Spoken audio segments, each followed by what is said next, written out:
There has been times I felt like I was inferior to men. I mean, thankfully, nothing really bad has happened to me, but I do remember some comments even my family members make, especially the male members, about gender roles. I remember them saying, "But you're a girl," or this is something that's for boys and not suitable for girls." So yeah, something like that. And it just made me think that because I'm a girl, there are some things that I can't do even though I want to do or want to pursue.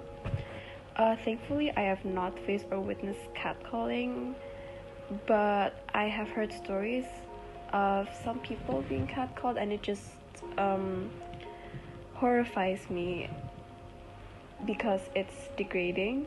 Um, I think people catcall because they don't understand that. Um, they don't understand that other people are humans. They see them as objects and see them as only a tool for their pleasure and not respecting their dignity or privacy, personal space, etc. I think that changing people's mindset would lead to gender equality it's because this problem starts it has its own roots, and without changing them we can't change what sprouts out of it. If they don't understand how their words can degrade people or make people feel like they're a less than human being, then I don't know, it just apa ya, it creates problems for others, it damages them, and for someone to feel better about themselves, for someone to get pleasure out of it. And yeah, that's my take on it. Good afternoon, everyone. My name is Mira, and I am from the class of 10B from the batch of 2021. And today I'll be talking about one of the Sustainable Development Goals that will be utilized for my English B vlog assessment. So, first of all, what are the Sustainable Development Goals? The SDGs are a set of 17 goals that have been prepared by the United Nations in the year of 2015, and these goals are the aim of this is to finish these goals by the end of 2030, and these goals basically include things like reducing poverty, creating a sustainable world, and increasing inequality between people.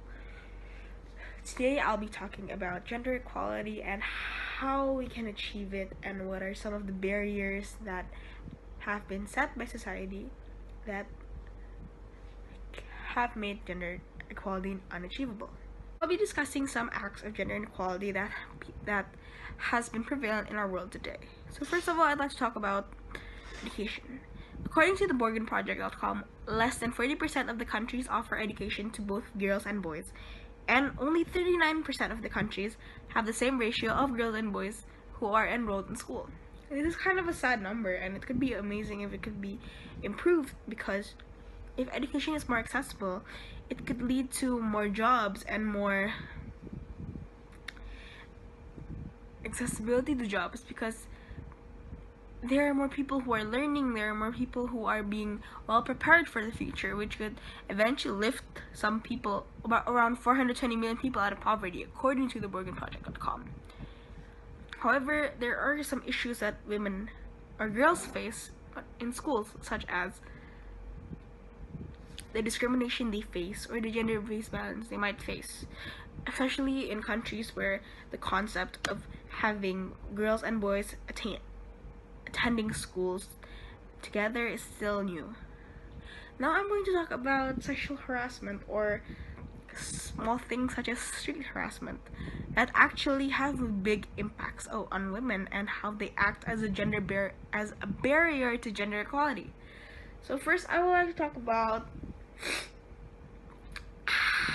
what street harassment is. So street harassment is the act of catcalling, grouping a woman in the streets, and there are lots of organizations who are working to reduce this number of people who are catcalled. As it has been stated that there was around 4,000 people who were catcalled in Indonesia within 1 year. The organizations who are working hard to reduce this number are Hollaback Jakarta, Perempuan, and DearCatcallers.id. And I believe that by reducing the number of catcallers and by reducing street harassment and by telling them that this concept is wrong could eventually lead to having gender equality, because with catcalling, this stems from the popular belief that has been enforced since the dawn of time, which is men being superior to women.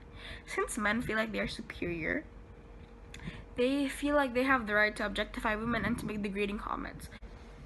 So, you might be wondering, how can we improve gender equality today? Well, the first step is women empowerment. We have to tell women that they aren't objects and that they have the same rights as men and that they have the right to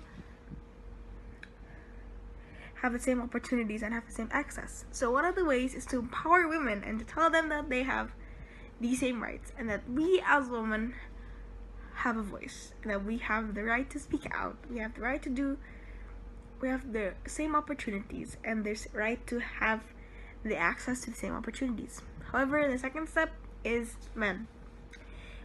Women alone, we are unable to battle gender equality. We are unable to battle gender equality alone. We need your help too, because this is a two-player game. First of all, I'd like to say that if you have defended women or if you want to rally for women and help empower them, you're not weak. You're pretty strong. As a man who can empower women and who can help and who is an advocate for gender equality, you have done a great job. And you're not weak, and do not let anyone call you a wuss for that, because you are stronger than a lot of people. Organizations such as He4She, which is an organization where men can help gender equality, have worked hard, and I believe that if you are a guy and you want to fight for gender equality, that you're not weak. What you're doing is actually helpful and can impact the world. So with these two steps in mind, such as the empowerment of women and by having cooperation between both of the genders to increase gender equality, I believe that gender equality can be attainable by 2030. Thank you for watching this video. I hope you have a great day.